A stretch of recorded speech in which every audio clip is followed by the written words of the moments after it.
All right, episode 38. Get ready for this one.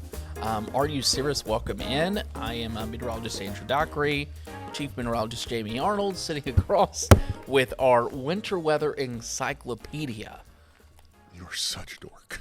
I am a dork. There's so much here that you have printed out for this episode. I know. I do appreciate it. Yeah. So, fun fact, these are my favorite episodes we do. When we look back at, yeah. And I think it's because I have no idea other than just like Hurricane Florence. Yeah. Sure, I could rattle that stuff off. But for me, I like to pull up the old soundings. I like to look at all the data. I like to go through the 500 millibar. So when we get to look back at stuff that I'm like, I've heard us talk about it. I've seen the photos, but to actually go into it and look at the meteorology of certain events. Get ready. It's fun. It's fun. Boring I geek alert. out on it too. Probably going to go through the roof here. No, we're going to keep it. We're going to keep it exciting. Okay. Yeah. Cool. Before we get to that, winter weather. I'm sure many of you are clicking on it because there's probably snow in the title. Yeah. Rate this podcast 5 Rate stars. It. Yep, that's what you got to do now. Rate it. You have to do it. Share with your friends and family too if you have it. I did want to pull up, and I think I had it at the very end of my notes here. It'll take you an hour to get through them. Maybe I didn't. Those notes. It was a list of how to become a better podcaster. Oh yeah. Yeah, Anya, if you get a chance, I think it's in the printer. So bring that whenever if you can, Anya. I think it's at the printer over there in the conference room. If not, we'll do it on episode 39. But I did want to read a comment that I got, and I had that written on there. I love the little positive messages we get from our viewers, and I messaged this one to you. Let's see. Let me go back and find it here. This won't take long at all, I promise, as I sit here and scroll.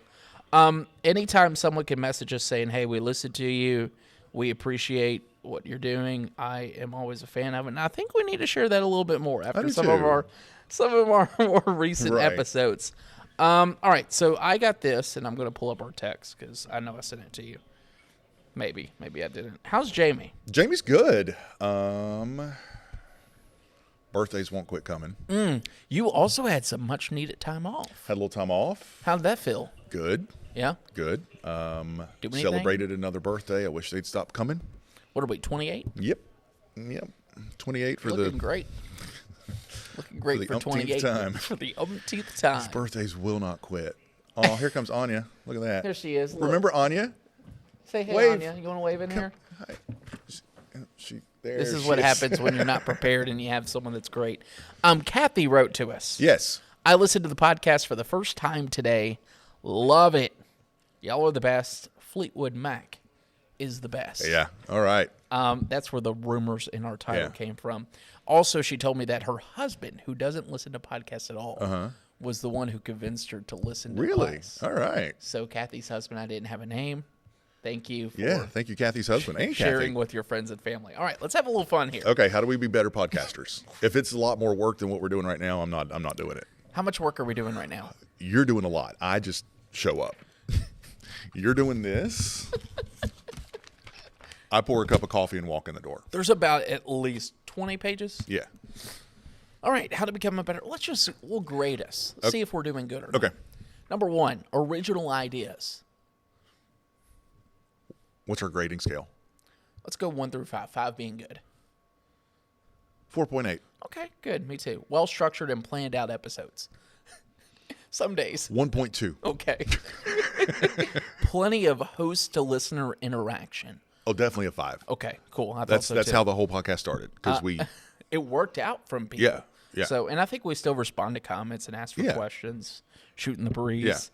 Good storytelling. It's like a 5. I enjoy a good story. When you get on your storytelling, I love a sit story. back and just listen. Yeah. Value and lots of it. Do we give value to the listener? Let's go with a 3. Why a 3? Just curious. Well, I mean, we're not trying to help them better their lives. Okay. We're not sending positive messages. Okay. I mean, we're giving you a chance to kick back if you want to know a little something about weather. Okay. Good, relax. But we're not bettering your life. I mean, give me a break. Welcome in with Dr. Jamie. I've got my own problems. I can't take care of yours. You can call the helpline today, 1-800 get Right. help. Yeah. If that's a real number, I'm sorry. Publish episodes regularly. Every week. Take less breaks. Apparently, taking too many breaks can slow the growth of your podcast. I feel like we're good. I feel like we're good. I mean, sometimes we've had to take breaks for the holidays, the height of hurricane season. Yeah. But It's like timely breaks, and it's it's only a couple weeks. Yeah, I couldn't imagine doing this 52 weeks. Like, I love it. Yeah. But I feel like we would kind of run stagnant a little Yeah. bit. Appropriate and relevant guest. Yeah. Not this season yet. Not yet, but we have some But we coming do have some, yeah. soon. I can't wait. Yeah. Be engaging and interesting. I feel like that's a 5. I think we're good. Maybe we're We try. We try. Make sure the production and podcast is high quality. Nothing but look at this. I mean, Look do at you this. see this? Look at this. Look at the I put background. I put freaking snowflakes on it. That's the kind of quality on our background that we have around here. Anya and Sarah always go in and throw photos in Yeah. and make us look good, like if we want to cut to a camera. Andrew brings the books out. Somebody puts the tablecloth That's on this awful table that's under here. That's this is Sarah high and I. dollar. This is high dollar production Anya helps quality. with it. This looks like it was stole from a 1940s diner. Do you know that Come out of the trash somewhere. Do you know that I am technically, I guess, a floor director when I set this up? Yeah. You know? That's another reason why I'm so thankful for y'all, because I walk in and lights are on, the cups are out. I pour a cup of coffee and sit down. Do we do a call to action? Follow us on social media, rate our podcast, share with your friends. Only do a couple. Too many makes you sound salesy. We don't want to do that. I know. Rate our podcast, Yeah. and that's it. Yeah. And then number 11, have fun. Every day. I feel like Every we're time. solid. I love it. 4 out of 5. I love it. Yeah. We're good. Real quick, before we get into snow, I Yeah. was thinking about this, and Sarah brought this up as a good icebreaker question for this week. What would the title of your autobiography be?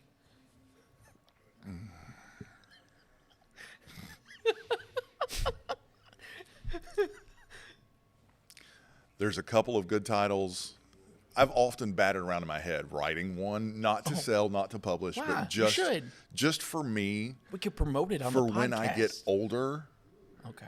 to look back. Oh, that's good. Because I do have stories, and I feel like some of the stories are amazing. Like we all have stories, and I kind of want to remember them. Maybe pass it on. Most of the titles I probably couldn't say on here. That would be for Are You Cirrus After Dark.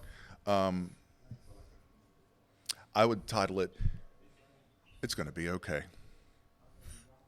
It's gonna be okay Okay. by Jamie Arnold. The older I get, that's my motto for life, and I get that from my granny, my grandmother.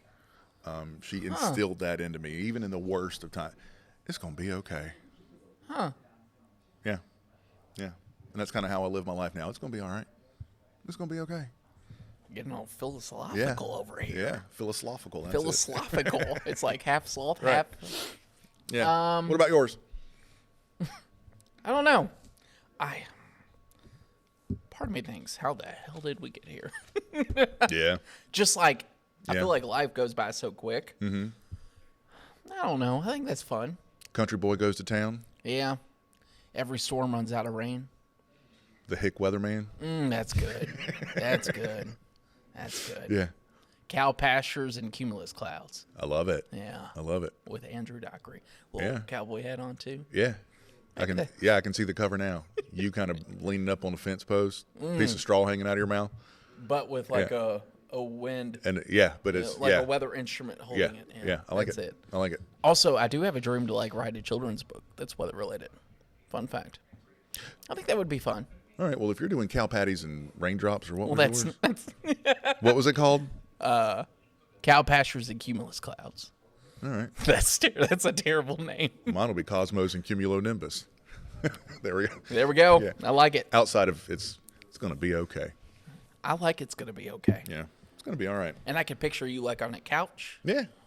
With the Cosmo. Maybe that will be our next set. Fingers crossed. Yeah. We still haven't made enough money for that yet. Yeah, we're still broke when it comes to our podcast. All right, let's go ahead and dive into this. So you're the one that thought of this idea, which I love. Yeah, because a couple of weeks ago, we had an anniversary of a pretty significant winter storm around here, and that kind of got us talking. Like, yeah, why don't we do? We've done Christmas, 1989. We've done that one. That was the biggie, but there are others. Obviously not as big locally, but have been very impactful. Some of them recently. We are no doubt in a winter weather drought around here. Oh, yeah. It's been 2 years since we had any real winter weather, and even that wasn't awful. Half an inch in Myrtle? We had a half an inch of snow. A week before that, we had a little freezing rain and sleet. Yeah. When I first started here, the first 8-9 years here, we covered way more winter weather than we did tropical weather. We had every winter we were having something. It was in a couple of winters we were having big stuff. So it was now we always talk about how weather goes in cycles. We're kind of in a not the best winter cycle right now. It's been kind of slow for winter weather lovers. And if you're a winter weather fan, everything you think that you need is completely kind of opposite, as I've learned in my time here. Typically a northeast wind through the entire duration of the event in Kentucky. Game over. Yeah. Here, not so much. Nope. You really need to focus on the wind component after. And kind of looking at the 4 storms, or actually 5 technically, that I brought up for this. Every single one of them had the perfect shift and winds to set up winter weather potential. There's even one that we'll talk about. We were well above warmth, like warmer than where we should be, and still had winter precipitation here because of that solid wind direction change that take place. So I think the easiest way to go is obviously go chronologically, but before we talk about that, I'm glad you brought that up. In the 2000s, 6.5 inches of snow in Myrtle Beach. Which look at that. Look at that. It's like I was prepared. Yeah. However, that wasn't the most. Obviously, 1940s, we had 10 inches of snow. Yeah, so snowfall by decade. And this is Myrtle Beach. Yeah. This is Myrtle Beach. The heart of Myrtle Beach. This is really kind of a cool stat, and it does show how much we vary. Which I love. Go in and out of cycles. So, the 1940s, over the course of that decade, 10 inches of snow was reported in Myrtle Beach. I would love that. Yeah. 1950s, an inch and a half. Yeah. Over 10 years, an inch and a half. Yeah. Interesting thing about the 1950s that kind of correlates to the pattern we're in now. The 50s make the last 10 years here look like nothing for hurricanes. The 50s, it was bam, I remember you saying that. Bam, bam, and of course Hazel in 54. That's the one that everybody remembers, but there was a bunch of other hurricanes in there. Wasn't any snow. 1960s, 5.5 inches. It still would be okay with that. Yeah. 1970s, 13 inches over the decade. The 80s, the wonderful 80s. The 80s were a time of some pretty epic winter storms all across the Carolinas. The 80s also skew our average in Myrtle Beach. Big time. Over the 1980s, 34.5 inches of snow.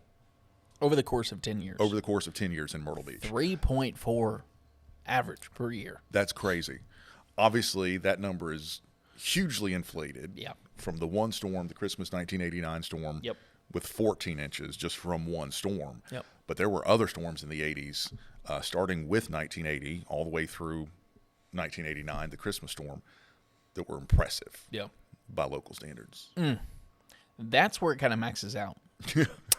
The 90s, 1 inch. 1 inch over 10 years. The 2000s, 6.5 inches. That's when you were saying a little bit more active for you. 2010, 5 inches. So 2010 through 2020, 5 inches. We're going to talk about 2 of those. We nickeled and dimed our way to that. There were no big ones, but it was enough to keep things active. And the 2020s, we don't have to say. Half an inch. Half an inch.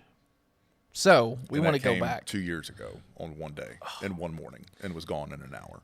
We want to go back and look at some of these events that were a little bit more significant than your typical dusting. some of which you've probably seen some photos and videos of in the past. But we want to go all the way back to start in the 70s. Correct? Yes. 1973, February. February 1973. This is the only storm on this list that I was not alive for. Okay. The rest of them on here, I can tell you personal stories. This one I cannot. I wasn't around for 1973. Also, how ironic that we brought up Kathy in her comment, and she just messaged me as we're recording this. Yeah, what'd you say? My husband decided to watch it on YouTube. We have watched 2 more episodes since, and he liked it better on YouTube that way. Keep up the good work. Yeah, see, some people like to watch. Some people like to listen, some people like to watch, but that's so funny. Yeah. So they're going to go back and listen to this and be like, oh, my gosh. Yeah. That's a cool little sign there. So February 1973, the only one Jamie was not alive for it, his young, now 28 years old. Yeah. This thing meant some business. It does. For South Carolina as a whole, as far as the entire state, this one is the biggest. Yeah. Is the biggest for the state of South Carolina. Insane snowfall amounts. The perfect setup. Number 1 total in the state, tiny little Rimini, South Carolina. Never heard of that until I saw your graphic made. The only time I've ever heard of Rimini, South Carolina is conversations about this snowstorm. Okay. I don't even know if it's on the map anymore. It may not even be on the map anymore. But Rimini, which is kind of south of Columbia, southwest of Florence, coming in with 24 inches of snow. Oh. And it wasn't just like an isolated 24. There was a large chunk of areas just west of I-95, back through Columbia, all the way back towards almost Augusta, of 15 to 20 to 24 inches of snow. Solid band of with snow. That one. We talked about this in all these, and I'm not going to repeat it more than really just now. That low pressure for all of these is in the identical spot it needs to be in. We always say Jacksonville, south, and not going across the coast.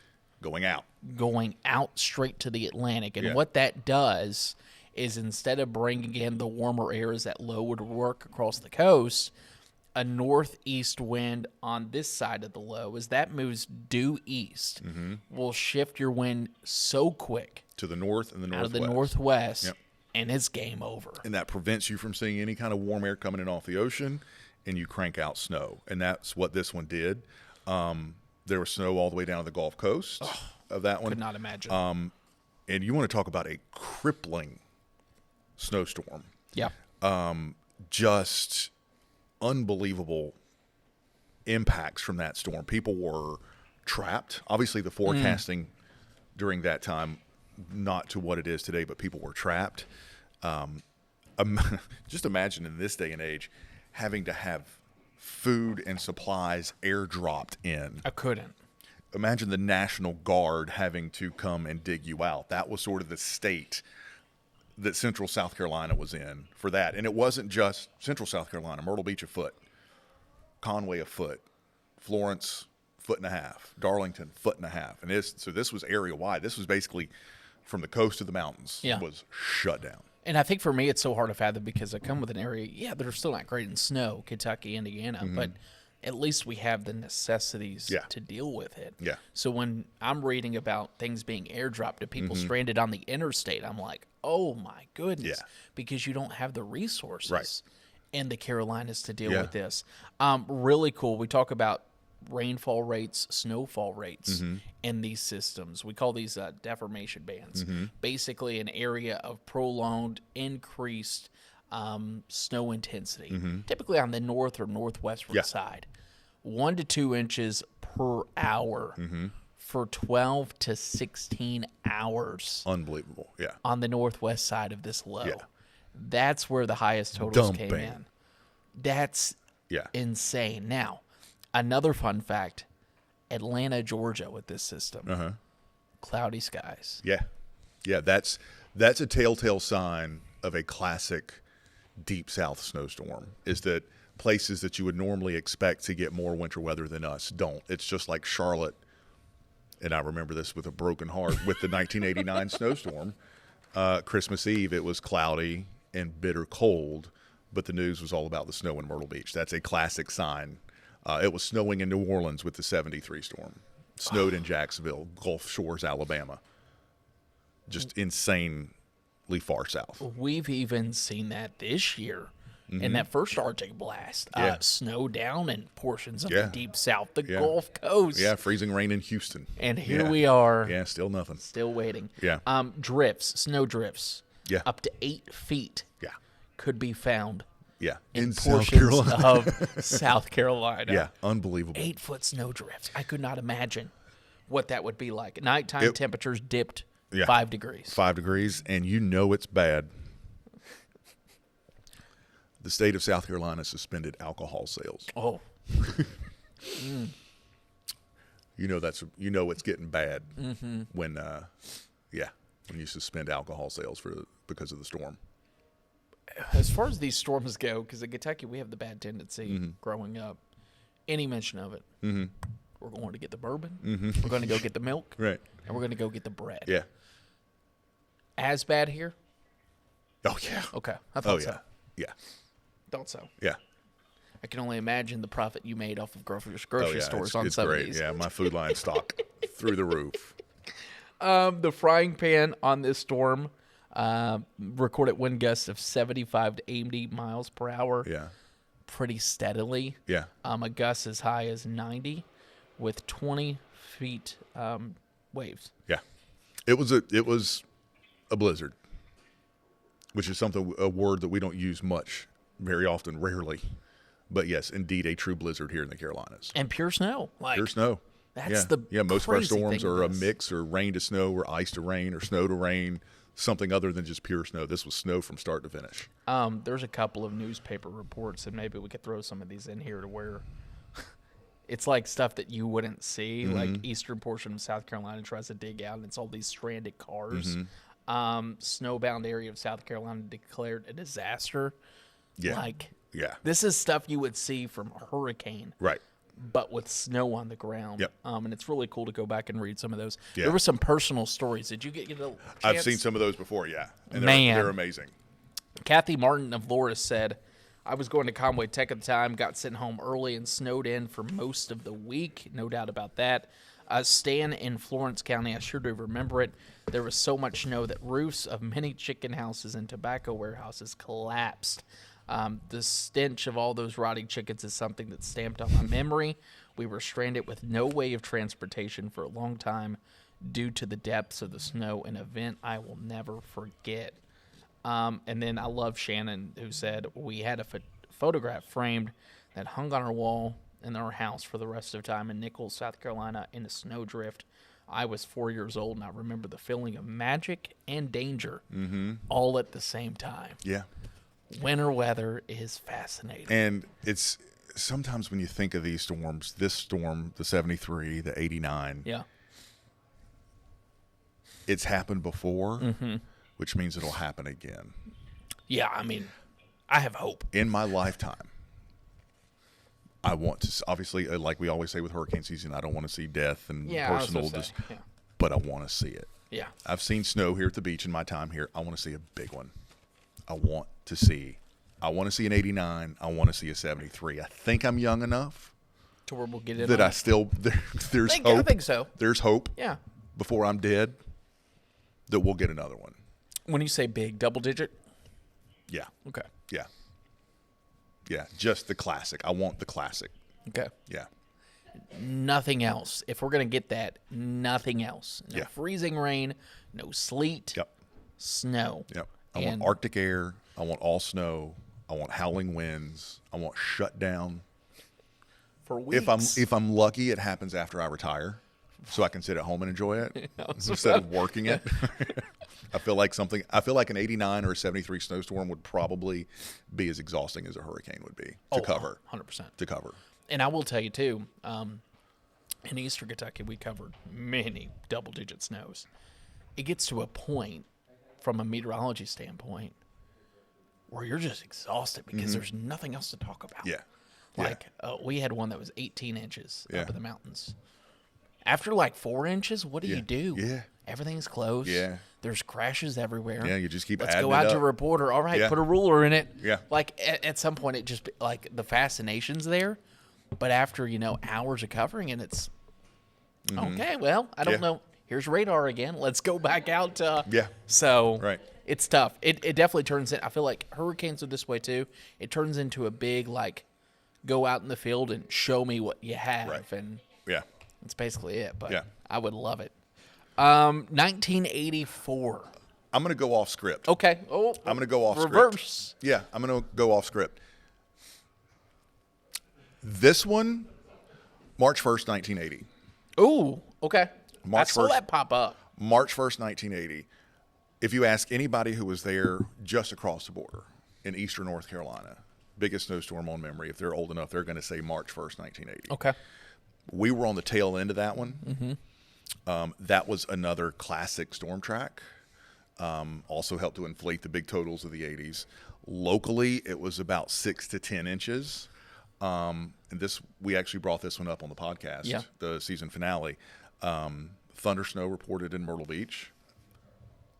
Again, we were on the tail end of that storm. The worst of it was eastern North Carolina, 30 to 36 inches of snow with thunder, with lightning, with 50-mile-per-hour wind gusts. Just an absolutely epic storm. Yeah. And if you get thundersnow in a system, You're you are cranking. looking at the strongest low probably for Yeah. your area in quite some time. Yeah, and just an insane amount of what we call forcing in the atmosphere. Yeah. And usually, if you're getting thunder snow, you're cranking out 2, 3, 4 inches of snow an hour. Yeah, if not more. And that's I've how seen this one was. That was for eastern North Carolina. That was another case. National Guard tanks were deployed. People had to be rescued. Collapsed roofs. 10-foot snow drifts. I think, quote me if I'm wrong, I think that was the one that shut down Fayetteville, like thousands of people stranded on the interstate. Yeah, I-95 was closed. Just unbelievable snow amounts. The highest were basically from Greenville, North Carolina. Well, basically Jacksonville, Greenville, North Carolina, up to Elizabeth City, 24 to 36 inches, kind of in that area. Insane storm. Once again, would love to just see what that looks like in the Carolinas. Yeah, I same. mean, especially, North Carolina's prepped a little bit more for it, but Yeah, still not to the capacity of others. Yeah. So that kick starts the 80s. Yep. And then these wonderful people that lived here in the Carolinas in the 80s, some still locally, get to see another one. yeah. Another one, not as big, but a very impressive storm because of when it happened. March 24th, 1983. And this, once again, classic setup. Classic setup. But let me go over that date again. March 24th. March 24th. Typically, when we wouldn't be talking any time of Yeah. winter weather, like Yeah. we'd be already moving into severe weather Severe weather, season. yeah. So to think of Arctic air trying to work its way back down here into the end of March, unheard of. Yeah. Honestly. I usually use March 1st as my cutoff. Yeah, I like for that. worrying about snow around here. March 24th, 1983. A bitter cold storm. Temperatures in the teens and 20s. Totals were impressive. 7 inches in Myrtle Beach, which 7 inches, that's a big storm in Myrtle Beach. 7 inches on March 24th Yeah. is insane. 10 inches in Lumberton, 6 to 10 inches for most of the area. Classic late spring storm. I remember this one in Charlotte. Do you know, you probably don't, do you remember what the pattern was? Were we in a, We were in a classic March pattern, and maybe this is something we can hit on with. March tends to bring upper level lows. yeah, The area of low pressure kind of gets cut off in the upper atmosphere, and there's a saying, upper level lows, weatherman's woes. Upper level lows are notoriously hard to predict. This snowstorm was crazy. I was in Charlotte. They ended up with 10 to 12 inches. I was No big deal. Yeah, I was in elementary school. The forecast that day was for rain snow mix. Went to school that morning. It was raining, pouring down rain. The wind was blowing. Had been at school about an hour, and it changed to snow. And I'm telling you, within an hour, there was 3 inches on the ground. It was dumping snow. They canceled school. My grandparents came and got me, took me home, dumped snow all day long. And I kid you not, the next day school was out. I was out playing in the snow in short sleeve shirts. It was back up into the 50s to near 60 the very next day. Wasn't this also the same system? One of them, we had the 70s earlier that week. Yes. Yep. This was the one. Yep. Man. Yeah, crazy. Yeah. And everything just lined up. That upper level lows came through, enough cold air, drug it down, went to snow, and then 60s the next day. You always hear, especially if you follow Mitch, for instance, will say this, or anyone who does forecasting, a little bit more complex and has the time. Yeah. We don't. Digging is always what you want to see. Yeah. So when you bring up the cold air, and I knew immediately when you said what the original forecast was, hey, cold air advection had to be probably stronger to dig that low. Yep. And if you get that, your wind profile shifts completely to where, man. And this is one of those systems, too, where upper level lows, a lot of times, not to get too geeky, they will produce their own cold air. Mm-hmm. Yeah. It will be raining or snowing so hard, especially on the backside, that it starts to pull down colder air from the upper atmosphere. And that's why upper level lows can be so tricky, because you never know if that process is actually going to happen. And that was the case with this one, where it just started to create its own pocket of cold air, and it just cranked. Yeah, and the strength of that upper level low, too, comes into that factor. Yeah. I've seen upper level lows where that cold air doesn't come in until it's already moved out, but you still get it. Yep. So once again, it's kind of trying to play catch up with cold air. Yeah. And with the precip. Anything on 83? Let me tell you the interesting thing about 83. Okay. Just to show you how volatile March can be. March is one of my favorite months. That was March 24th, 1983. Are you ready to have your mind blown? I'm just predicting you're saying something about severe weather. You don't. Okay. March 24th, 1983, we had 6 to 10 inches of snow. Uh-oh. March 24th, 1984, 1 year later to the day, the worst severe weather and tornado outbreak in South Carolina's history. Is that not insane? Yeah, it is. Yeah. Just goes to show how volatile March can be. What's in March in general, especially in the plains, even in Kentucky, the worst tornado outbreak in one of Kentucky and Indiana's history, March 2nd, 2012. Tornado damage I will never forget on March 3rd. Waking up and there's tornado damage, houses destroyed, picked up, and there's an inch of snow. Snow on the ground. Covering debris. Damage. Yeah. And that happens at least once every couple of years somewhere in March. Yeah. It's truly March Madness. Yeah. No pun intended. I always call it March Madness. March is an amazing month of weather. Yeah. I love March. That's it's when crazy. It gets yeah. busy. Yeah. But fun for sure. 83, what was the max on that? I think you said it for snow. I think right around a foot. Okay. Florence, Lumberton, that area. Yeah, also, I printed out a whole case study on this. I'll read this one. I want to go to. I don't need a case study. I lived it. So, we fast forward. You're such a dork. I am a dork. Because there was something in here that I really liked. This is what Andrew underlined, because apparently you wanted to talk about this. What was it? Do you really think we're going to talk about this on here? This divergence provided enhanced upward vertical velocities for the moist Gulf air advected in by the southwesterly 500 to 850 millibar winds shown in figures 9 through 6. This progressive moistening of the lower levels is reflected in the Charleston upper air soundings. You were going to talk about that? It's like I knew what you were going to say. So we use these things called scuties. I'll be right back. I'm going to go take a nap. These in Kentucky were our lifesaver for winter weather. Why I say that is, remember that northeast wind we were talking about, that dry, cold air coming in? You can see that depicted on this beautiful scutee. So basically, we send a balloon up, Jamie. You know this. Sorry, what? Sorry, I dozed off there. And we have our dew points and temperatures. It measures everything, right? Mm-hmm. What was unique about this event is the morning of completely dry air. You couldn't get a raindrop out of that air if you wanted. Yeah. But because of the moisture that's coming in from the Gulf, 6 hours later, completely saturated, ready to roll, perfect. Yeah. You typically see that transition happen over about 12 to 18 hours. Yeah.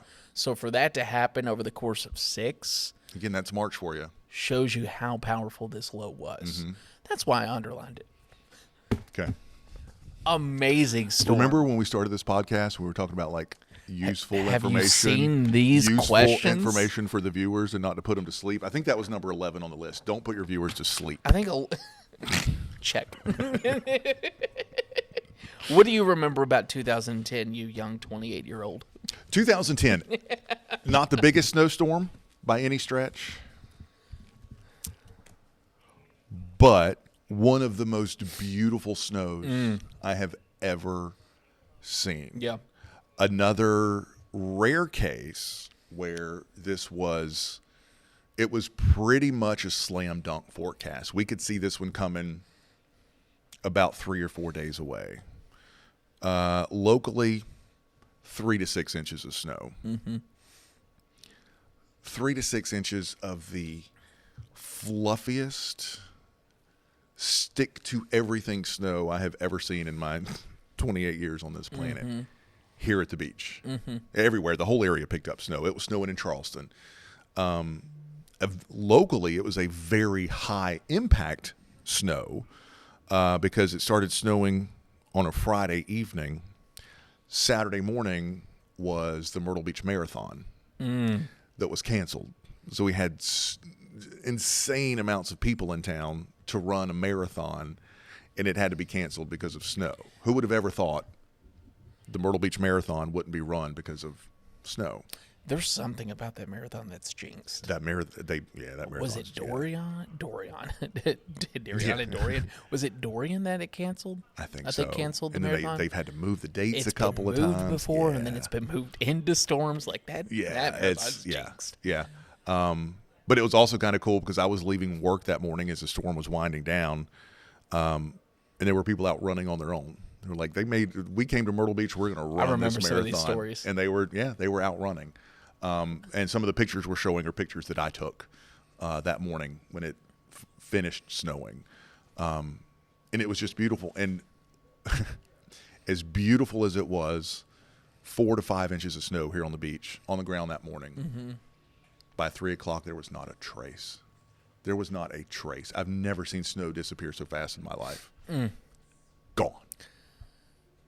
That was the first true snow coverage for WMBF News, right? Yeah. What was that like? Do you remember? Oh yeah. Do we want to spill some tea on the podcast? Yeah, I think so. We had different management back then. Yeah. I wasn't the chief meteorologist back then. I remember this story. That's why I wanted to throw it. in there. You're probing. I had Yeah, it planned. you're stirring the pot. Our former chief didn't really care as much about weather as I feel like a meteorologist should. I could see the storm coming from a couple days away, as could any meteorologist. There was not a lot of mention of this snowstorm in any forecast or any sort of planning around the station. And I'm going to leave out names and I'm going to leave out some details. Yeah. Finally, the day before, I kind of spoke up and was like, "Hey guys," to the news team. I was like, "Hey guys, this is going to be a doozy. This is potentially one of the bigger storms we've seen since 1989, as far as the amount of snow that's going to fall." And I was told, well, other places say it's not going to be that bad. And these other places weren't very reputable. And that's the only time I've gotten very close to quitting my job. I made it into the lobby, walking out the doors. I was done. That was a different time at WMBF. Yeah. So there's the T on that storm. I bring that up because I remember you saying that, and then at the end of this report that I wanted to print out, it says something about the confidence of a significant snow for South Carolina was always there. But what they didn't expect was the wide variety of totals. Like the totals overachieved the original forecast. It was an overachiever, yeah. So it was definitely one of those that even, like you said, 3 days out, and they even said it in this report from my city NR, it had the look. Like this was the one, a classic setup. It was a classic setup, and we knew that it was going to snow. It did overperform totals-wise. Yeah. Not hugely. I think we had a 2 to 3 inch forecast here for the Grand Strand, which you always go conservative when you're forecasting snow. We ended up with 3 to 6. You get inland of the PD and even down towards Charleston, back towards Columbia, there were some 6 to 8 inch pockets of snow. But like I said, the reason I put that in there is because of just how beautiful it was. It was just one of your variety, your texture of snow. You can have a really cold, dry snow and it will not stick to trees or anything. You get a wet snow, it will. This one was the perfect combination, I guess, of moisture and temperatures. When I tell you this snow stuck to everything, I mean everything was just perfectly coated and there was no wind. It was one of those snows where it just giant flakes. That's the best. All night long, coming straight down, not even a 2-mile-per-hour breeze. And it was a beautiful snow, just beautiful. And as far as the photos go, that is one of the tops when it comes to pictures. Yeah. However, for me, 2014 is just magical. It just looks like something you wouldn't typically see, which I love. Yeah. The pictures from 2014 are also pictures that I took. 2014 was the last good winter that we had in my book. Yeah. No, I think that's right. We had 2 back-to-back winter storms that winter. The first one came late January.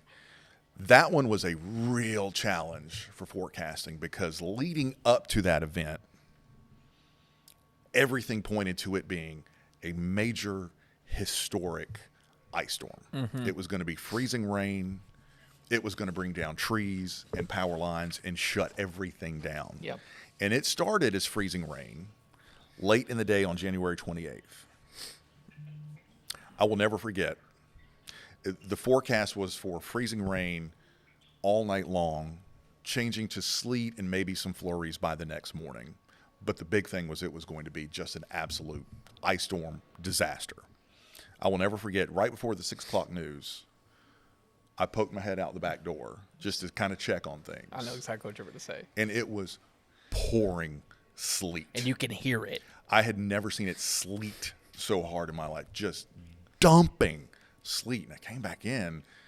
Robert was here working. He was really early in his career. I was like, man, we've already changed to sleet. That was both the saving grace for us, but also what paralyzed us. Yeah. It sleeted all night long, dumping sleet. Finally changed to a little bit of snow early in the next morning before it quit. Sleet with a mix of just a little bit of freezing rain is like a glacier to get rid of. Yeah. We had been cold before that storm, so it all stuck on the streets. And I tell you, you pack down sleet, you throw a little freezing rain in it, throw a dusting of snow on top, it's not going anywhere. What made that storm so impactful for this area was for 82 hours, we stayed below freezing. Almost a full week of below freezing. And there was 1 to 2 inches of sleet on the ground. It would not budge. Not only was it below freezing, it stayed cloudy. So we didn't even get the help from sunshine for 3 or 4 days. When I tell you this place was shut down, it was shut down as if we did have 2 feet of snow. You couldn't go anywhere. No. Finally, on like day 3, city crews, I will never forget this. City crews are piling sand into pickup trucks from the beach and hand shoveling sand out onto the roads just so that people can finally start to move. Just incredible impacts from that. Fun and unusual fact, not really fun, but 58 calls to emergency responders because of slip and fall injuries during this system. I can believe it. And sleet is one of those things when you're forecasting winter weather, it can ruin your snow totals, but it can really mess up traffic. Yeah. Like big time. Yeah. You get that switch over. Obviously, you're thankful because of the freezing rain. But if, like you said, surface temperatures are below freeze, it's just going to turn into ice already. Sleet is just, and you, like I said, you pack it down on the streets. Over. It's impossible to get rid of. It was so bad. In addition to people sanding by shovel the streets, because it wasn't going anywhere. Finally, by day 2 and 3, all the local prisons around, took the chain gang out, as we used to call it. And I would distinctly remember video of these prisoners with shovels picking away at ice at like courthouses, hospitals, police departments, just to get some sort of traction. Do you remember how many days the city was closed for? It said several. I didn't know. I would say 4 solid days. Okay. The storm happened, if I'm not mistaken, it happened on a Monday. And it wasn't until Friday into Saturday that things finally started to thaw enough that you could get out. That's crazy. Yeah. You think you avoid one ice storm. Yeah. And you wait a little bit later. Yeah. In 2014. Yeah. 2 weeks after that. What do you remember from that? Here comes another winter storm. We had just launched a brand new graphics package. That's what's always going to stand out for me. So we were learning how to use a brand new system of graphics. That's a headache, thinking about that. As the next storm is coming in. That one, remember the first one looked like a major ice storm was going to be sleet. It ended up being sleet and snow. The second storm, 2 weeks later, had the appearance of an ice storm, but didn't get really, really serious until about the day before. There was some question about whether or not we would get ice here at the beach.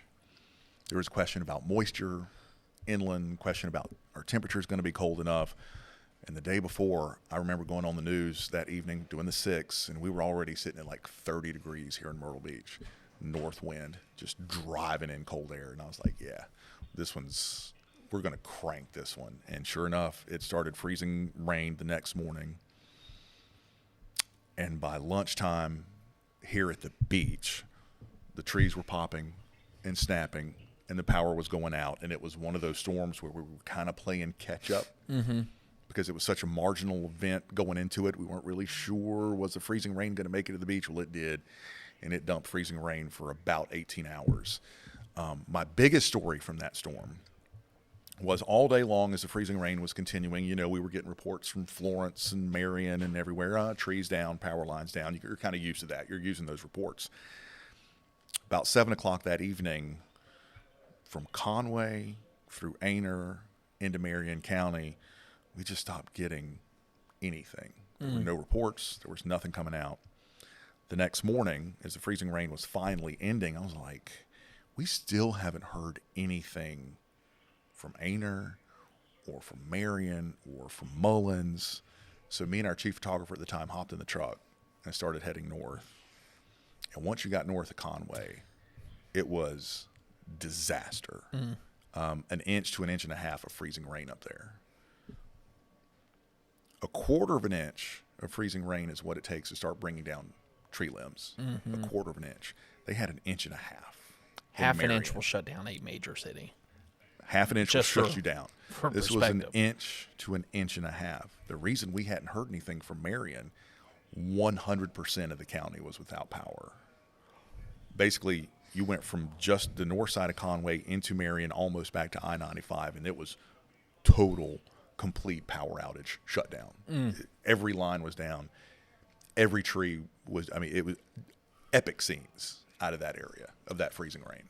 We had a system very similar to this in Kentucky in 2009. The significant Ohio Valley ice storm.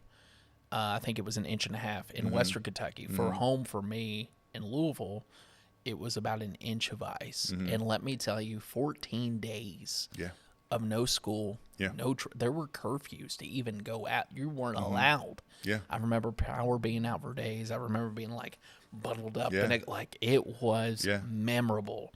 And a lot of those big ice storms typically start with the overrunning of warm air over that cold, shallow layer. Like you said, you're 30 degrees at the surface, but right above there's a warm layer of just rain that's falling. Bad scenario. That storm ended up knocking out more power to South Carolina than Hurricane Hugo did. Yeah, let that sink in. Yeah. It's just unbelievable. Even here at the beach, I think here at the beach we ended up with about 1/2 inch to 3/4 of an inch. And driving home from work that night, that's an eerie sound. If you've ever been through an ice storm at night, you know that sound, and it I is can hear the it right now. constant popping and cracking of trees and tree limbs coming down. And yeah, that went on all night long. Ocean Boulevard looked like a ice skating rink. Yeah. Yeah. The photos from this one are like, Yeah. They're crazy. that's the one that I'm like, okay, that looks a lot like what we would have in Kentucky. Yeah. Ironically enough, also today when we're recording this, Lisa sent me some photos from Surfside Beach in Socastee of 2014. This was the January event, and we'll throw these up. Yeah.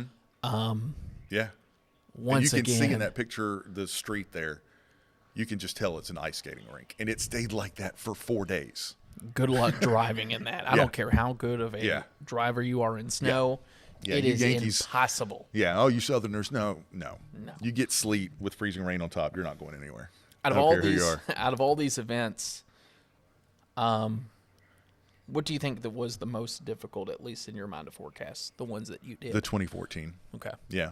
Thought so. Yeah, because they were both so strange going into. Not strange. They were classic ice storm setups, but that first one, like I said, with the early changeover to sleet, was a big surprise. Really big surprise. Man. Yeah. I could talk about this for hours. Yeah. I really could. I know we have only a couple of minutes because we really did a deep dive in. Yeah. Hopefully you're here. If you're not, we'll see you next week. You want to do just a couple of shooting the breeze? Let's do it. And then we will wrap this up. Man, we got a lot of questions too, and I know we're going to have more winter weather. Soon to be, we'll be talking about severe weather season. How often and when do you all use satellite products? Anonymous. Great question. Not as much as I should, maybe. It's so tricky. It's dependent on the weather. Yeah, I would agree with that. Yeah. You can actually use them. We don't see it much here, but during winter storms, you can use them to see the snowpack. Yeah. So you can look at visible satellite, and that can help your temperature forecast. Yeah. For here, if clouds are kind of the only factor really going into what's happening, I will. Sometimes I'll use it for like the cloud layer feature, even for future satellite, to determine like, am I going to go mostly cloudy or partly cloudy on a forecast? Yeah. Other than that, really, at that point, people want to see the rain, like with the front moving through. Obviously, hurricane season. Yeah. Because you have no radar access over the ocean. Yeah. I'm staring at satellites all hurricane season long. Yeah. Because that's the only thing we have. But on a day-to-day basis, I don't really. I'll do it occasionally just to look at because I have been bit where I'm like, oh yeah, it looks okay, and then the sun comes up. I'm like, wow, there's a lot more clouds out there than what I thought. That's usually when I end up looking because I do a lot more of this. Yeah, me too. Than I do looking at satellites, because it's just not that big of a thing. Yeah. If we're forecasting rain, well, if we're forecasting rain, it's gonna be. I know it's gonna be cloudy. Now I do enjoy in the summertime a traditional cumulonimbus field or cumulus field. That I love to see that. Yeah, if there's something interesting that I think is going to be on the satellite, I'll check it out. But otherwise, no. Typically, we have too much to do to spend too much time there. Well, this is fun for you. Boy. What are the effects on hurricane season with El Nino and La Nina and the rising temperatures of the ocean? Sue. Well, Sue. So last hurricane season, we had the competing factors of La Nina. No. El Nino. El Nino. Yeah. Which tends to make for a quiet hurricane season versus record warm Atlantic water temperatures, which tends to make for a hyperactive season. Last hurricane season, the water temperatures easily won out. There was always a question of which is it going to be an El Nino hurricane season or a warm Atlantic hurricane season. The warm water won out. We're going into the 2024 hurricane season with what will likely be a very rapidly ending El Nino, potentially going back to La Nina. Yeah. And we still have very warm water temperatures. Record warm water temperatures still in the Atlantic. That's red flag, red flag, red Every flag, red flag on the table. There's people who are a lot smarter than us that are going to start coming out with their forecasts. But I have a feeling they are going to be going for a very active hurricane season. Again, that doesn't say where they're going to go, but I think by the numbers, 2024 may be the ingredients are there for a big 2024 hurricane season. And like you said, important to remember when we say that, we don't mean necessarily here. Yeah. But it does increases the chances. Yeah, the more storms you have, the better the odds that you're going to get hit by one of them. I'd be shocked if we're not on for a huge hurricane season. Yeah.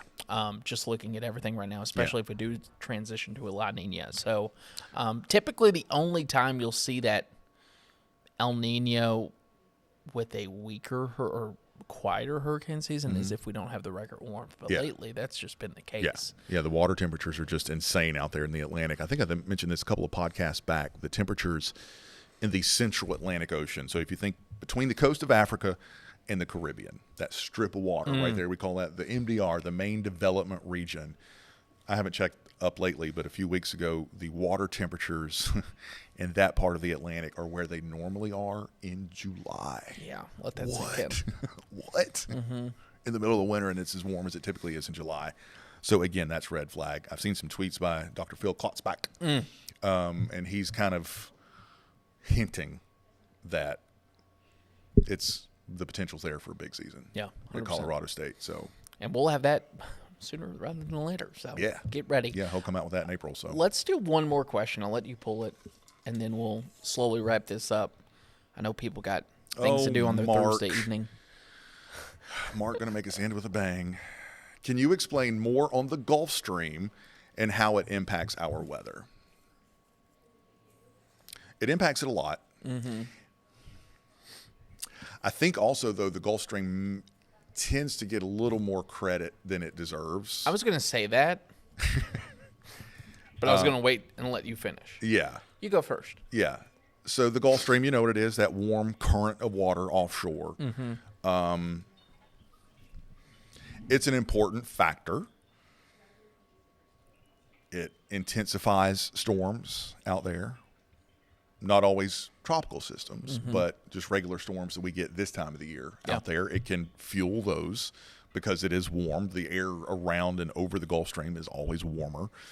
So it's a factor, but it's not as big of a factor locally as I think people think it is. The number one thing, and you'll hear it every hurricane season of a storm, well, it's still got to get across the Gulf Stream. I can't tell you how many storms I've seen coming across the Gulf Stream that do nothing or weaken. Yeah. There's a lot more that goes into, especially hurricanes in the Gulf Stream, than just that warm water. You can have all the warm water in the world and a hurricane passing over it, but if you have dry air, if you have wind shear, if you have anything else, it's going to be a competing factor. So it's an important feature, but it's not the be-all, end-all. It's an ingredient. I like to call it like you can have a ton of storm fuel. In a summertime setup. But storm fuel isn't everything. Too much of one thing could be a bad thing. My number one pet peeve is when we have a hurricane out in the Atlantic and someone, it could even be a meteorologist, will post, oh, we have plenty of warm temperatures in the Atlantic. That doesn't mean anything to me, and that doesn't mean anything to the public, so why post it? It's just really just some clickbait. Hey, this system's going to be moving into warm water. We know the water's warm. It's always warm there. But what other ingredients are going to come into play? Can it enhance our weather or enhance a storm? Absolutely. We even talked last episode about how it can even enhance some of those storms out there, supercells. But it is not the end-all, be-all. You still need some sort of synoptic forcing from this. And then, of course, severe weather, mesoscale forcing or mesoscale ingredients. The further north you go, the more important the Gulf Stream is. You get off the New England coastline. I was going to say. It's a much more of a driving force, driving nor'easters. You follow the Gulf Stream all the way across the Atlantic, and it's a huge player for Great Britain, England, Ireland. It keeps them moderated, really drives their weather. But for us, yes, it's important, but it's not the be-all, end-all. I think that's the best way to explain it without getting too technical. Of course, leave it to Mark. Leave it to Mark. Leave it to Mark. Anything you want to add on this dense episode 38? I don't think so. This was fun. It was fun. It's always, I love looking back. Me too. And now that I'm getting old and can remember so many of them that have happened, like it's fun to mix the science with the personal. Yeah. You know, typically when we do these and I'm looking at just one storm, cool. But if it's multiple, it's like, all right, I got to print some out. Yeah. Because I want to mix them. Yeah. Because they all do have this similar setup in some capacity, all very impactful. But man, I think eventually we're going to get one. Maybe not this year. Eventually, it's going to be. At this point, I'd settle for another Saturday morning with flurries and a half an inch. Yeah. I just need something because I'm not going on my winter vacation this year. I know, which I'm shocked. For the first time in a long time because I'm saving up for April and the eclipse and some storm chasing. Yeah. Man, I've got snow withdrawal bad. Yeah. Me too. Bad. Especially when back home's getting it and the deep south's getting it. But here we are. Yeah. Episode 38, I think that's it. That's it. What are we doing next? We don't know. Yeah, we'll figure it out. We do have a guest in 2 weeks, though. Yeah, 2 weeks guest. George. George will be on. Yep. Can't wait. We're not going to have to talk at all for that one. Right. That does it for us for episode 38. We'll see you all. Thanks for tuning in.